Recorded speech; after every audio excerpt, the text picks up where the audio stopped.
So yeah, it was a disappointing day out, and we obviously are here, and we're like, this is the first time I've been speaking about it. So you guys have probably had a bit of a chance to vent, maybe, or Cian has at least. But I was really worried when I watched it. I was like, ooh, like this feels like this could be 40 points of a Yeah. difference, and my my sense was they were like when I hear things like proud of the perform, I was like, whew, that's not how I felt walking out. I was like, what, we are in big trouble. There is a gulf in between us and the South Africans. Yeah, Cian, it's funny. Like the thing that I take away to some degree of that, the second half that was 6-5 to Ireland is that South Africa. I think you said it. You say they were kind of like a cat with a mouse almost. Like I actually think South Africa got sucked into more like trying to make a statement with scrums and dominating Ireland. If they had actually really wanted to, and like maybe some variation with tap penalties or gone to the line out. South Africa almost actually brained the game. If you actually look at what happened at the end, like Ireland almost scored a try, very close scoring try with 5 minutes to go. South Africa should have been 30 points ahead. Could have been sweaty. Could have Really easily sweaty, been yeah. a scenario where Ireland are one score down at home with the roaring crowd behind them, and that was only because I think South Africa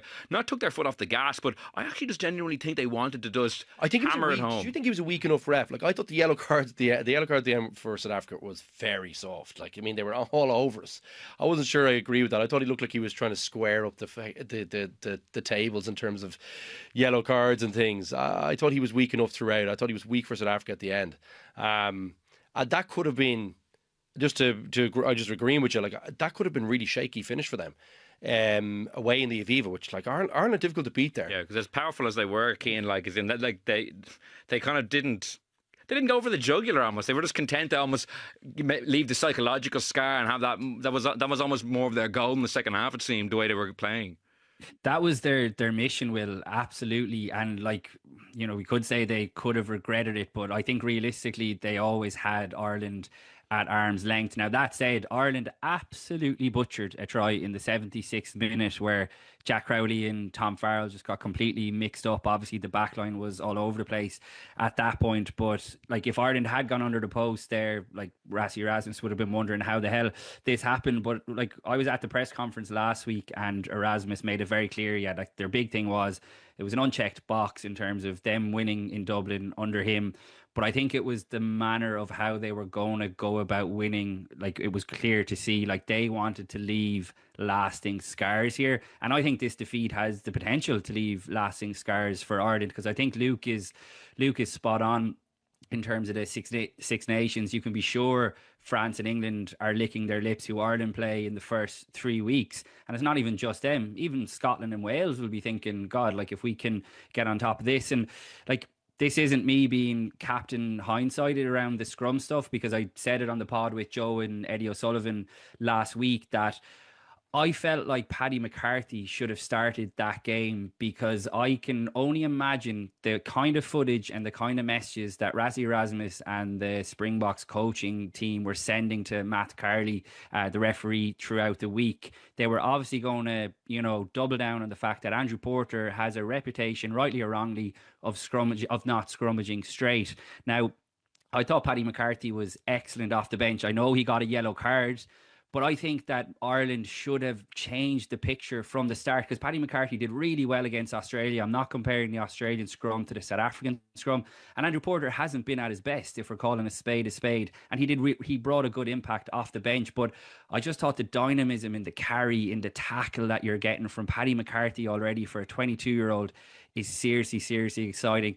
And I thought Ireland missed a trick there. I'm not saying it would have stopped the absolute demolition that South Africa put out there, but I think putting different pictures in front of the referee might have helped, because once Carley got it into his head from that very first scrum, like you said, Will, well, there was a scrum penalty, his mind was made up then from the game on, from the rest of the game. And I was talking to Johnny Sexton, was doing media today, and we were chatting to him, and he was sort of saying that they didn't feel like they got the rub of the green in a couple of the scrums. Now, a lot of that is down to the fact that the referee has already made up his mind, I think, from early on. But if you can imagine if, let's say in some like alternate universe, that South Africa were struggling in the scrum like that, what would have Rassie Erasmus have done? He would have taken Andrew Porter off early and put on a fresh prop to try and change the picture, which obviously did in the stroke of half time when they were in front. So maybe Ireland need to look at their approach a bit more.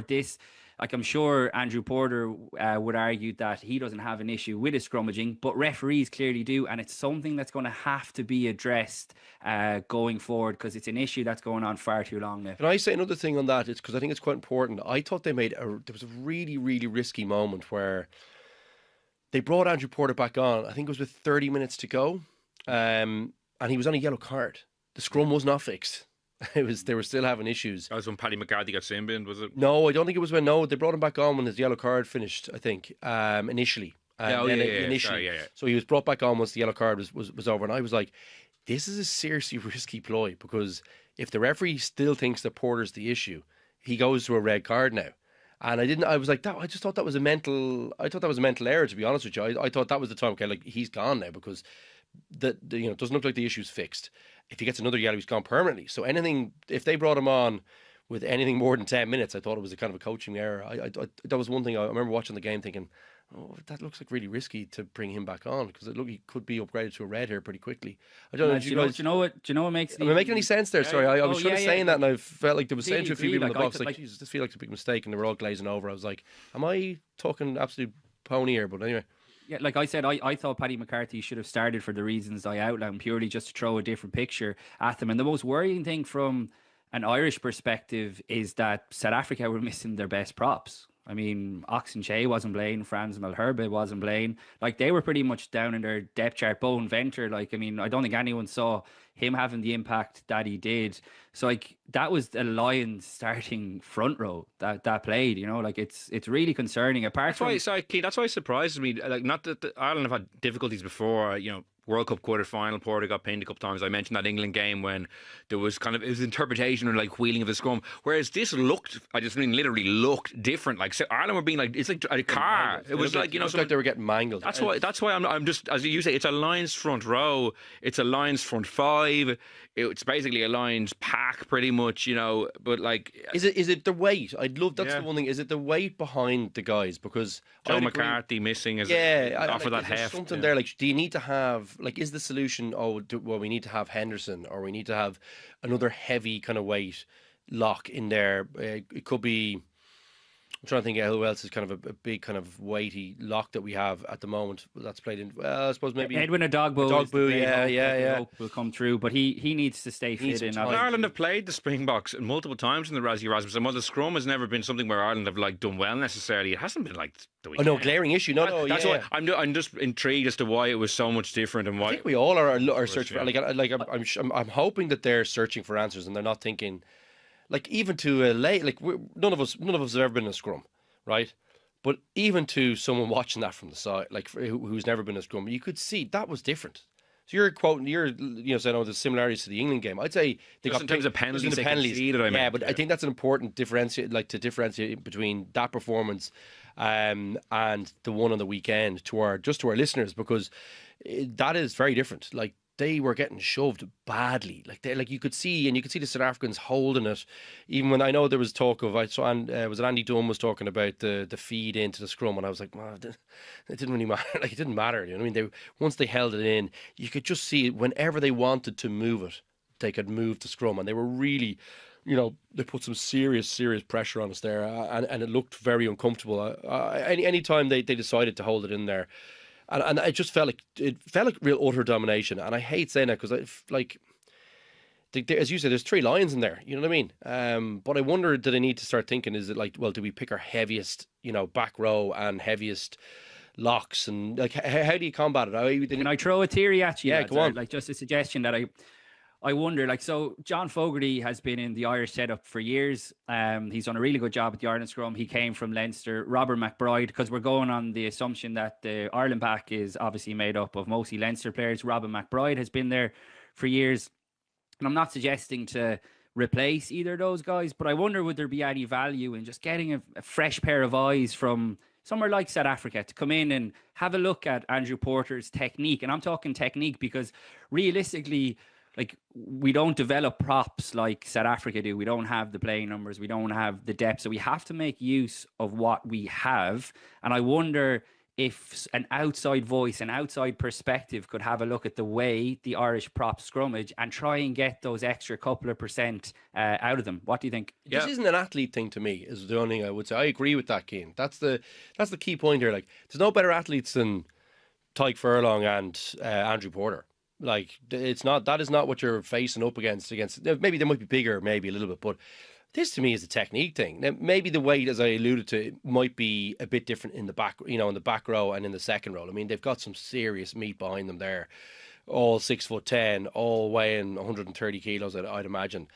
Maybe that's where you're really feeling the impact of this, and they're kind of they've allied to that, like this really good technique in their front rows. But something has got to. They've got to think outside the box. I like that idea, Cian. I like just say, let's get a fresh eye. Go, listen, what are you seeing? When we had a chat with Jonathan recently, I would take Cian's point and extrapolate it out to other areas of the team. I think outside voices are needed. Like the squad, the coaching staff is extremely settled. They've done very well over a long period of time, but the World Cup is 2 years away. Like, I think that there's a newness. As I said, every time you cut to the South African coaching box, you're seeing an array of thinkers and an array of like guys from different countries with different experiences about the game. And the scrum is one area, but there's other areas I'm sure that they could maybe do it with a fresh... Former referee as well, Will. I was in there, as I said, at the press conference last week and walking through the team hotel in Dublin, and not that I'd forgotten, but Jaco Piper walked past me, and I was kind of thinking, God, like, they've Jaco Piper in their backroom team as well. Obviously, a former top class referee, giving them all these different advice and tips around law tweaks. And he's in the coach's box as well. They've Tony Brown, a Kiwi. They've 3 Irishmen. They've an English performance coach. Like, they are thinking outside the box, and the results speak for themselves, don't they?